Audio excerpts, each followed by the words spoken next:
नमस्कार दोस्तों, आपका प्राचीन कवि चैनल पर बहुत बहुत स्वागत है। यदि आप भादों के महीने में गांव में निकल जाएंगे तो आपको टपकती हुई झोपड़ियाँ, और यदि आप जेठ की भरी दोपहरी में गांव में निकलेंगे तो आपको सूरज की तपती हुई किरणों से झुलसते हुए किसान, और यदि आप पूस की रात में गांव में निकल जाएंगे तो आपको ठंड से अकड़ी हुई हड्डियाँ इस कहानी की यथार्थता का पूर्ण ज्ञान करा देंगी।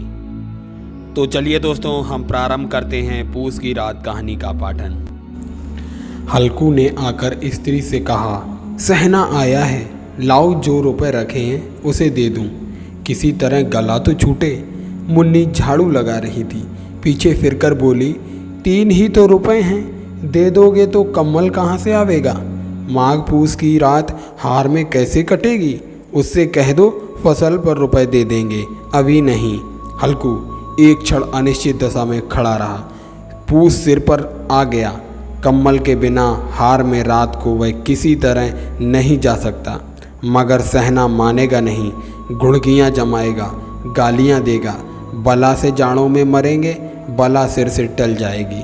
यह सोचता हुआ वह अपना भारी भरकम डील लिए हुए स्त्री के समीप आ गया और खुशामद करके बोला, ला दे दे, गला तो छूटे, कम्बल के लिए कोई दूसरा उपाय सोचूंगा। मुन्नी उसके पास से दूर हट गई और आंखें तरीरती हुई बोली, कर चुके दूसरा उपाय, जरा सुनूं, कौन उपाय करोगे? कोई खैरात दे देगा कम्बल? ना जाने कितनी बाकी है जो किसी तरह चुकने ही नहीं आती। मैं कहती हूँ तुम क्यों नहीं खेती छोड़ देते, मर काम करो, उपज हो तो बाकी दे दो। चलो छुट्टी हुई, बाकी चुकाने के लिए ही तो हमारा जन्म हुआ है। पेट के लिए मजूरी करो, ऐसी खेती से बाज आए। मैं रुपए ना दूंगी। हल्कू उदास होकर, तो क्या गाली खाऊं? मुन्नी ने तड़प कर कहा, गाली क्यों देगा? क्या उसका राज है? मगर यह कहने के साथ ही उसकी तनी हुई भौएं ढीली पड़ गईं। हल्कू के उस वाक्य में जो कठोर सत्य था वह एक भीषण जंतु की भांति उसे घूर रहा था। उसने जाकर आले पर से रुपए निकाले और लाकर हल्कू के हाथ पर रख दिए। फिर बोली, तुम छोड़ दो अब की से खेती, मजूरी में सुख से एक रोटी खाने को तो मिलेगी, किसी की धौंस तो न रहेगी। अच्छी खेती है, मजूरी करके लाओ, वह उसी में झोंक दो, उस पर से धौंस। हल्कू ने रुपए लिए और इस तरह बाहर चला गया मानो अपना हृदय निकाल कर देने जा रहा हो। उसने मजूरी से एक एक पैसा काट कर 3 रुपए कम्बल के लिए जमा किए थे। वह आज निकले जा रहे थे। एक एक पग के साथ उसका मस्तक अपनी दीनता के भार से दबा जा रहा था। पूस की अंधेरी रात, आकाश पर तारे ठिठुरते हुए मालूम होते थे। हल्कू अपने खेत के किनारे ऊख के पत्तों की एक छतरी के नीचे बांस के खटोले पर अपनी पुरानी गाड़े की चादर ओढ़े कांप रहा था। खाट के नीचे उसका संगी कुत्ता जबरा पेट में मुंह डाले सर्दी से कूं कूं कर रहा था। 2 में से एक को भी नींद न आती थी। हल्कू ने घुटनियों को गर्दन में चिपकाते हुए कहा, क्यों जबरा, जाड़ा लगता है? कहता तो था घर में पुवाल पर लेटा रहे, तो यहाँ क्या लेने आए थे? अब खाओ ठंड। मैं क्या करूं? जानते थे मैं यहाँ हलवा पूरी खाने आ रहा हूँ? दौड़े दौड़े आगे आगे चले आए। अब रो नानी के नाम को। जबरा ने पड़े पड़े दुम हिलाई और अपनी कूं कूं को दीर्घ बनाता हुआ एक बार जमाई लेकर चुप हो गया। उसकी स्वान बुद्धि ने शायद ताड़ लिया, स्वामी को मेरी कूं कूं से नींद नहीं आ रही है। हल्कू ने हाथ निकालकर जबरा की ठंडी पीठ सहलाते हुए कहा, कल से मत आना मेरे साथ, नहीं तो ठंडे हो जाओगे। यहाँ राण पछुआ न जाने कहाँ से बर्फ़ ला रही है। उठूं फिर एक चिलम भरूं, किसी तरह रात तो कटे। 8 चिलम तो पी चुका। यह खेती का मज़ा है। और एक एक भागवान ऐसे पड़े हैं जिनके पास जाड़ा जाए तो गर्मी से घबरा कर भागे। मोटे मोटे गद्दे, लिहाफ, कम्बल, मजाल जाड़े का गुजर हो जाए। तकदीर की खूबी है, मजूरी हम करें, मज़ा दूसरे लूटें। हल्कू उठा और गड्ढे में से जरा भी आग निकालकर चिलम भरी। जबरा भी उठ बैठा। हल्कू ने चिलम पीते हुए कहा, पिएगा चिलम? जाड़ा तो क्या जाता है, ज़रा मन बहल जाता है। जबरा ने उसके मुंह की ओर प्रेम से छलकती हुई आंखों से देखा। हल्कू, आज और जाड़ा खा ले, कल से मैं यहाँ पुआल बिछा दूंगा, उसी में घुसकर बैठना, तब जाड़ा ना लगेगा। जबरा ने अगले पंजे उसकी घुटनियों पर रख दिए और उसके मुंह के पास अपना मुंह ले गया। हल्कू को उसकी गर्म सांस लगी। चिलम पीकर हल्कू फिर लेटा और निश्चय करके लेटा कि चाहे कुछ हो अब की सो जाऊंगा। पर एक ही क्षण में उसके हृदय में कंपन होने लगा। कभी इस करवट लेटता, कभी उस करवट, पर जाड़ा किसी पिशाच की भांति उसकी छाती को दबाए हुए था। जब किसी तरह न रहा गया तो उसने जबरा को धीरे से उठाया और उसके सिर को थपथपाकर अपनी गोद में सुला दिया। कुत्ते की देह से जाने कैसी दुर्गंध आ रही थी, पर वह उसे अपनी गोद से चिपटाए हुए ऐसे सुख का अनुभव कर रहा था जो इधर महीनों से उसे न मिला था। जबरा शायद समझ रहा था कि स्वर्ग यही है और हल्कू की पवित्र आत्मा में तो कुत्ते के प्रति घृणा की गंध तक न थी। अपने किसी अभिन्न मित्र या भाई को भी वह इतनी ही तत्परता से गले लगाता। वह अपनी दीनता से आहत न था जिसने आज उसे इस दशा को पहुंचा दिया। नहीं, इस अनोखी मैत्री ने जैसी उसकी आत्मा के सब द्वार खोल दिए थे और उसका एक एक अणु प्रकाश से चमक रहा था। सहसा जबरा ने किसी जानवर की आहट पाई। इस विशेष आत्मीयता ने उसमें एक नई स्फूर्ति पैदा कर दी थी। जो हवा के ठंडे झोंके को तुच्छ समझती थी, वह झपट कर उठा और छतरी के बाहर आकर भूंकने लगा। हल्कू ने उसे कई बार चुमकाकर बुलाया, पर वह उसके पास न आया। हार में चारों तरफ दौड़ दौड़ कर भूंकता रहा। एक क्षण के लिए वह भी जाता तो फिर तुरंत दौड़ता।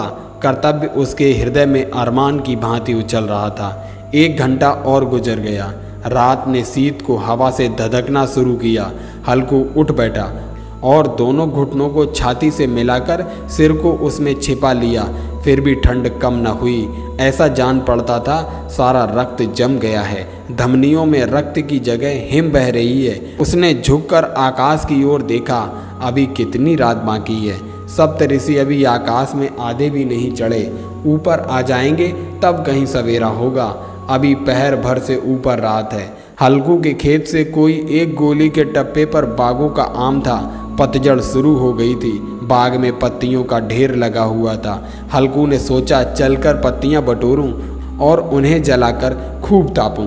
रात को कोई मुझे पत्तियां बटोरते देखे तो समझे कोई भूत है। कौन जाने कोई जानवर ही छिपा बैठा हो। मगर अब तो बैठे नहीं रहा जाता। उसने पास के अरहर के खेत में जाकर कई पौधे उखाड़ लिए और उनका एक झाड़ू बनाकर हाथ में सुलगता हुआ उपला लिए बगीचे की तरफ चला। जबरा ने उसे जाते देखा तो पास आया और दुम हिलाने लगा। हल्कू ने कहा, अब तो नहीं रहा जाता जबरू, चलो बगीचे में पत्तियां बटोर कर तापें। ठाठे हो जाओगे तो फिर आकर सोएंगे, अभी तो रात बहुत है। जबरा ने कूं कूं करके सहमति प्रकट की और बगीचे की ओर चला। बगीचे में खूब अंधेरा छाया हुआ था। अंधकार में निर्दय पवन पत्तियों को कुचलता हुआ चला जाता था। वृक्षों से ओस की बूंदें टप टप नीचे टपक रही थीं। एकाएक एक झोंका मेहंदी के फूलों की खुशबू लिए आया। हल्कू ने कहा, कैसी अच्छी महक आई जबरू, तुम्हारी नाक में भी सुगंध आ रही है। जबरा को कहीं जमीन पर एक हड्डी मिल गई थी, उसे चिचोड़ रहा था। हल्कू ने आग जमीन पर रख दी और पत्तियां बटोरने लगा। जरा देर में पत्तियों का एक ढेर लग गया। हाथ ठिठुरे जाते थे, पांव गले जाते थे और वह पत्तियों का पहाड़ खड़ा कर रहा था। इसी अलाव में वह ठंड को जलाकर भस्म कर देगा। थोड़ी देर में अलाव जल उठा। उसकी लौ ऊपर वाले वृक्ष की पत्तियों को छू छू कर भागने लगी। उस अस्थिर प्रकाश में बगीचे के विशाल वृक्ष ऐसे मालूम होते थे मानो उस अथाह अंधकार को अपने सिरों पर संभाले हुए हैं। अंधकार के उस अनंत सागर में यह प्रकाश एक नौका के समान हिलता मचलता जान पड़ता था। हल्कू अलाव के सामने बैठा आग ताप रहा था। एक क्षण में उसने दोहर उतारकर बगल में दबा ली और दोनों पांव फैला दिए, मानो ठंड को ललकार रहा हो। तेरे जी में जो आए सो कर, ठंड की असीम शक्ति पर विजय पाकर वह विजय गर्व को हृदय में छिपा न सकता था। उसने जबरा से कहा, क्यों जब्बर, अब ठंड नहीं लग रही है? जब्बर ने कूं कूं करके मानो कहा, अब क्या ठंड लगती ही रहेगी, पहले से यह उपाय न सूझा? नहीं, इतनी ठंड क्यों खाते? जबरा ने पूंछ हिलाई। अच्छा आओ, इस अलाव को कूद कर पार करें, देखें कौन निकल जाता है। अगर जल गए बचा तो मैं दवा न कराऊंगा। जबरा ने उस अग्नि राशि की ओर कातर नेत्रों से देखा। मुन्नी से कल न कह देना, नहीं तो लड़ाई करेगी। यह कहता हुआ वह उछल कर और अलाव के ऊपर से साफ निकल गया। पैरों में जरा लपट लगी, पर वह कोई बात न थी। जबरा आग के इर्द गिर्द घूमकर उसके पास आ खड़ा हुआ। हल्कू ने कहा, चलो चलो, इसकी सही नहीं, ऊपर से कूद कर आओ। वह फिर कूदा और अलाव के इस पार आ गया। पत्तियां जल चुकी थीं, बगीचे में फिर अंधेरा छाया था। राख के नीचे कुछ कुछ आग बाकी थी, जो हवा का झोंका आ जाने पर जरा जाग उठती थी, पर एक क्षण में फिर आंखें बंद कर लेती थी। हल्कू ने चादर ओढ़ ली और गरम राख के पास बैठा हुआ एक गीत गुनगुनाने लगा। उसके बदन में गर्मी आ गई थी। ज्यों ज्यों शीत बढ़ती जाती थी, उसे आलस से दबाए लेता था। जबरा जोर से भूख कर खेत की ओर भागा। हल्कू को ऐसा मालूम हुआ कि जानवरों का एक झुंड उसके खेत में आया। शायद नील गायों का झुंड था। उनके कूदने दौड़ने की आवाज़ें साफ कानों में आ रही थीं। फिर ऐसा मालूम हुआ कि वे खेत में चर रही हैं। उनके चबाने की आवाज़ चर चर सुनाई देने लगी। उसने दिल में कहा, नहीं, जबरा के होते हुए जानवर खेत में नहीं जा सकता। नोच ही डाले, मुझे भ्रम हो रहा है। कहाँ? अब तो कुछ नहीं सुनाई देता। मुझे भी कैसा धोखा हुआ। उसने जोर से आवाज़ लगाई, जबरा जबरा। जबरा भूंकता रहा, उसके पास न आया। फिर खेत के चरे जाने की आहट मिली। अब वह अपने को धोखा न दे सका। उसे अपनी जगह से हिलना जहर लग रहा था। कैसा दंदाया हुआ बैठा था। इस जाड़े पाले में खेत में जाना, जानवरों के पीछे दौड़ना असह्य जान पड़ा। वह अपनी जगह से न हिला। उसने जोर से आवाज़ लगाई, लियो लियो लियो। जबरा भूंक उठा। जानवर खेत चर रहे थे। फसल तैयार है। कैसी अच्छी खेती थी, पर ये दुष्ट जानवर उसका सर्वनाश किए डालते हैं। जबरा भूंक उठा। हल्कू पक्का इरादा करके उठा और 2-3 कदम चला, पर एकाएक हवा का ऐसा ठंडा चुभने वाला बिच्छू के डंक का सा झोंका लगा कि वह फिर बुझत हुए अलाव के पास आ बैठा और राख को कुदेर कर अपनी ठंडी देह को गरमाने लगा। जबरा अपना गला फाड़े डालता था। नील गायें खेत का सफाया किए डालती थीं और हल्कू गरम राख के पास शांत बैठा हुआ था। अकरमण्यता ने रस्सियों की भांति उसे चारों तरफ से जकड़ रखा था। उसी राख के पास गरम जमीन पर वह चादर ओढ़कर सो गया। सवेरे जब नींद खुली तब चारों तरफ धूप फैली हुई थी। मुन्नी कह रही थी, क्या आज सोते ही रहोगे? तुम यहाँ आकर रम गए। उधर सारा खेत चौपट हो गया। हल्कू ने उठकर कहा, क्या तू खेत से होकर आ रही है? मुन्नी बोली, हाँ, सारे खेत का सत्यानाश हो गया।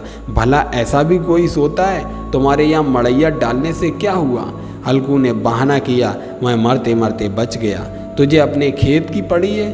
पेट में ऐसा दर्द हुआ कि मैं ही जानता हूँ। दोनों फिर खेत की डांड पर आ गए। देखा सारा खेत रौंदा पड़ा हुआ था और जबरा मड़ैया के नीचे चित लेटा है, मानो प्राण ही ना हो।